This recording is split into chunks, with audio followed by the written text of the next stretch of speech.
Си споделуваме ние секогаш зад камери импреси, така некако ние секогаш вовед за продуктивен разговор кој што ќе го следите вие всушност из денес како на програмата во овие 90 минути, како што кажавме. Сега првпат се запознаваме исто како и вие денес, кога што ќе имате прилика на Телма телевизија да се запознаете со авторот, пред се ќе го поздравиме, Коста Милков, инаку доктор по теологија и автор на овие прекрасни, Коста, 3 четива до сега во вашата Три, како рековме, проза, поезија и кратки роман, раскази. поезија и кратки раскази, 3 жанра. Имам јас пишувам и некои стручни дела на теологија, но конкретно сега тука сме со овие 3 дела. И можеби за некои што сега ги творам моментално. Коста, официјално добре ни дојдовте. Добро ве најдов и благодарам што ме поканивте. Задоволството е наше. Само позитивни коментари дадовме и во воведот на емисијата. Ќе ни биде задоволство денеска вашата приказна да ја представиме пред македонската јавност. Иако верувам дека времето ќе ни биде кусо, ама тоа ќе биде повод за нови дружби во следната година. Ни донесовте 3 дела кои што денеска сакаме да ги промовираме, едното поезија, едното проза, едното кратки раскази. Велите од се по нешто и за секој по нешто. Што ви е формата на која форма на пишување ви е најблиска можеби или најмногу се пронаоѓате?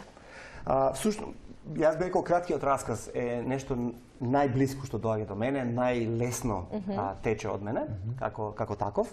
Иако редоследот е интересен, прво е овој детски роман издаден, бајка, поезијата, па дури на крај кратките раскази, но Светот на сребрениот кладенец е посветен за најмладите читатели. Тоа е за читатели меѓу некаде 9 до 11-12 години од прилика. Тоа е бајка која што всушност јас се напишав, се сумаризирано, стана роман, сумаризирана е всушност сите мои приказни кои јас ги измислив на лице место за мојата ќерка меѓу возраст 2,5-3 до 9 години, секоја вечер пред заспивање измислував нова приказна за неа.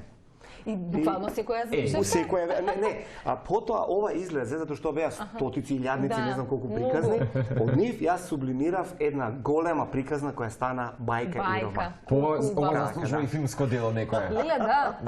Зошто да не? Да се екранизира вашиот момент и блискоста со ќерката. Беше промоцијата, она прва оригинална, беше во детскиот театар и неколку од тие актерите што читаа, спомнаа всушност дека би биле заинтересирани можеби. Сигурно би било пријатно. Само што читам, били, сте успеале да создадете еден впечатлив, првенствено потребен, на известен начин, речиси неопходен роман во домашна книжевност. И многу ми се допаѓа ова што е наведено, бидејќи утре го кажав на радио С. Светот на сребрениот кладенец е наш Хари Потер, наш Хобит и Господ на прстените. Тие се приказни кои што мислам дека за празничниот период секогаш мора да се ќе се гледаат. Сигурно. И особено ми е драго што тоа го кажува една моја многу драга пријателка, меѓутоа еминентна самата книжевен критичар и автор Оливера Кервезирова. Тоа е многу ми значат тие зборови од неа. Браво. Потоа имаме расказ, што беше ова? Поезија, да. Барајки го зборот, инспирирано од престојот во Сингапур. Така, како што кажав, сите овие книги на некој начин, јас сум по вокација, првенствено богослов, теолог. Меѓутоа мојата прва љубов секогаш биле книгите. Пишувањето и читањето. Јас сум исто така многу љубам да читам и сакам да слушам поезија. И уживате во една добра нарација? Уживам во тоа. Јас исто така мислам дека нас повеќе ни фалат не толку писатели и автори колку што ни фалат слушатели. И тоа треба да го негуваме дефинитивно понатаму, но како овие дела се создадени? Значи ова е една траекторија која траеше речиси 15 години од прв момент до готово дело, па додека јас го работев мојот докторат во Оксфорд, имаше прекрстувања, изненадувања за мојата ќерка, а ова тука конкретно беше откако докторирав, имав можност имам постдокторски престој во Сингапур, на еден универзитет таму, и целата состојба во која се наоѓав, различна средина, премногу беше влажно за мене тој тропски амбиент и не може воопшто да се сконцентрирам. Колку години поминавте таму? Еден месец. Само еден месец. И во тоа време, додека јас не успеав да се адаптирам на целата работа, додека барав моите вокацијски стручни дела да ги пишувам, трагајќи по некакви вистински зборови, најнаш ми дојдоа слики кои почна да играат во мојот ум и почна да вика само ако те најдам. Ми се прашував што да најдам. Започна илузијата, фикцијата. И оттаму почна барајќи го збора. Почнав секој ден да ја праќам на мојата сопруга по една-две песни заради комуникација и така натаму. И да бидат негде документирани, да не заборавите случајно нешто. Тоа беше излегуваше од мене бидејќи јас поезијата многу ја сакам, сум се изразувал поетски, никогаш не сум сакал ништо да објавам првенствено и ова излезе така што кога јас ја пратив дома електронски, Кога се вратив после тој месец, имав едно уникатно веќе за изненадување, ова беше веќе спремно. Како уникатно дело од мојата сопруга, подготвено и после рековме, па ова мора сега да се направи во збирка. Да се направи збирка. И внатре копнежот да се каже збор кој го преобразува човештвото, практично може има и една многу куса песна која веројатно може би одговарала и на амбиентот за тоа што го кај се наоѓаме моментално во нашето окружување и кој е мојот копнеш преку тоа да искомуницирам нешто. Од секој аспект, тројдимензионален, петдимензионален. Така ќе му дојде, да. Одлично. И едно од последните, јас ќе го поздравиме нашиот драг пријател заеднички Благо Ламјов, кој што беше пред 2 седмици во Скопје, не знам, замина за пред една седмица. Пред една седмица. Во четвртокот минатиот гостуваше, во средата мината гостуваше кај нас на отварање на една уметничка галерија, која во Метаноја, така? И во понеделникот во кафето Метаноја имаше свој настап кој што беше воодушевувачки.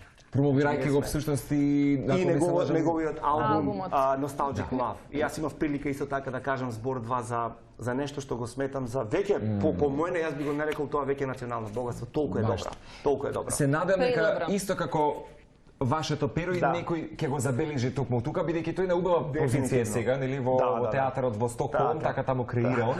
Покривот на, како беше? За свирачот на покривот. Да. И вака седиме, нели, пред да се запознам со вас малку преку неговиот брифинг и јас велам Благо што ева, вика тоа вика човекот вика кој што те брифираше каде вика да додеш по Метаноја инаку.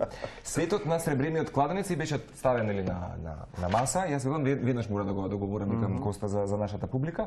Ова е меѓу другото последното ваше Животот е убав, следното дело, да. Ова е бајката. Ова е бајката, ова се кратките раскази. Бајката е тоа што беше базирано за приказната. Добро, веројатно погрешив, да. А идејата е на книгата. Оливера и повторно и за ова има нешто кажано. И за ова, да, но сполај. Лирски дека раскажувате. Крајно ја почитувам така што и лично многу е битно, не сакав ништо да издадеме додека не добив некој издржана критика, така што и нашето заедништво со Оливера почна со тоа што таа на некој начин многу строго и многу реално и во дадени моменти реално критички се осврна кон она што го работам и затоа се охрабрив тие работи да ги правам бидејќи она е едно од најеминентните. Не беше вклучен во непотизмот за дека го кажеш. Не ни познава пред да почнеме да соработката, не. Поедноставно е кога имате издржана критика, барем тоа води кон нешто подобро. Што зборува конкретно ова ваша последна книга? Животот е убав. Јас не знам дали ќе кажам нешто точно сега, поправете ако грешам, меѓутоа следните гости тука ќе бидат нешто за бегалци и така натаму. Солидарност за бегалците. Ова јас го напишав инспириран од бегалската криза пред неколку години што се случи, да. Тоа беше главниот поттик. Човекот кој не се наоѓа на своето место, каменот што не си лежи на своето место, гостопримството што не му е искажено на него. И од таму почнав. Исто така, моето семејство има поминато низ различни премрежија, низ војните светски, подсветски, па режими и така натаму. Мојата мајка била сирак, останала значи од најрани нозе да биде сирак и живееле долги време морале да бидат раселени лица од своето родно место и тоа мене ми беше нешто многу блиску како искуство и сакав на некој начин да го пренесам. Сопругата моја доаѓа од Хрватска, Вуковар, Далј, Осијек и сите тие работи ми се споија на едно место гледајќи ги сите овие бегалци како доаѓаат од Блискиот Исток и приказните кои почнав да ги пишам, некои од нив се директно поврзани со моето семејство, некои од нив се чиста фикција, а некои од нив се сушност искуство на наша работа, на мојата сопруга и моја за време на 90-те години кога бевме студенти со бегалци кои беа раселени од војните во бивша Југославија. Така што тоа е животот е ... ако видите убав. Идејата е дека животот е чудо, животот е подарок, меѓутоа на човек треба да му се помогне додека е жив. И тоа е најбитниот момент според мене. И тоа го кажуваат овие приказни тука. Кога заминуваме од овој 3D физички свет, ништо не понесуваме од овде со нас, така што додека тука сме да го правиме истото. Да, еве интересно, животни приказни кои одекнувале низ целиот мој живот, а главните јунаци се оние кои ме штителе од нив. Да. Еве ќе потсетиме на двете жени, мојата мајка Роза и мојата сопруга Нада, кои овие приказни ги потикна и кои животот го живеат убаво. Точно така. Браво. Коста, 2020-та, затоа што секогаш велиме инспирацијата е насекаде околу нас. Апсолутно тоа го споделивте од престојот во Сингапур, од приказните со вашата ќерка и така натаму. Се пишува нешто ново, работите? Јас влегов во една вокација, реков сум богослов, и влегов во една според мене аскетска, мистичен период од едно 6 месеци во кој што бев посветен да напишам по едно кратко дело секој ден минимум 1 до 2. И тоа го работам веќе од некаде јуни, ќе завршам сега со декември. И не знам што ќе од тоа што ќе излезе, дел од приказните, кратки приказници се за деца, бајки, дел се за возрастни.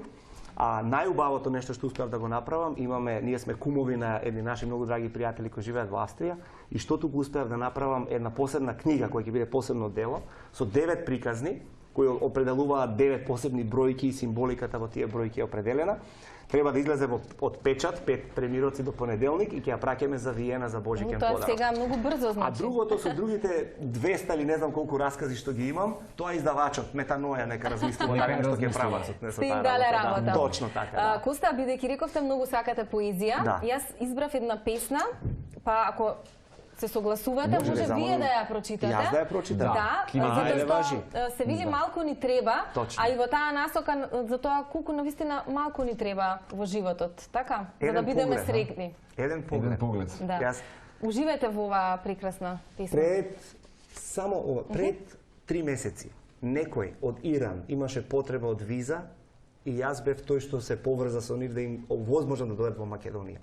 Кога ми го слушна гласот беше крајно исплашен. Кога свати дека ќе му помагам, во гласот може да видам радост од другата страна. Браво. Толку ни треба. Малку ни треба. Ова ќе биде совршено одјавување на овој разговор. Се надам дека уживавте со Коста Милков. Купете ги неговите книги во издание на Метаноја. Метаноја во кафето Метаноја, исто така на Максим Горки 19, веднаш под швајцарската амбасада. И ако некој милува да дојде да не види повеќе во вторник, тоа сакам да споделам. 6 часот. Да, ајде ви споделете го тоа. Значи, Балканскиот институт за вера и култура, издавачката куќа Метаноја ве покануваат на предновогодишна и Божикна прослава, како што каже господинот Коста, вторник 17 декември од 18 часот и 30 минути до 21 часот во Младинскиот културен центар, поточно клуб ресторан, проследено со музика, поезија, инспиративен говор, тоа што е вам така некако исконски, и коктел секако срдечно сте сите добредојни, така што се гледаме на 17 декември. А сега уживете. Уживаме. Вас двајца ќе ве видам таму. Договорено. Копнееме за толку многу, а ни треба само малку. Леп и сол, зрак сонце, парче небо и по некој облак. Отворени очи за да видиме и некој да не види. Испружени раце за да допреме и некој да не допре. Стрвни сме за слава, а само значителност ни треба. Во срцето на оние каде нашата голотија е безбедна. Раните се исцелуваат, надежта добива крилја, а зборовите се претвораат во нектар на животот. Блудиме по исполнетост. А тоа светот бил наш, само ако без страф го пуштевме во мир да патува. И да го сметавме за место свето и достоинствено. Ништо да не поседуваме, на се да се радуваме. Алчно се држиме до животот, треба да го живееме. Да го пуштиме да тече како река, широка и пловна. Да му дозволиме на другиот да загризе од душата и да вкуси дека е мека и топла како бел сомон. Браво. Ви благодарам многу. Беше чест да ве запознаеме. Честа беше моја. И да ве представиме всушност пред нашите гледачи. Почесто дружење ќе правиме дефинитивно. Се надевам.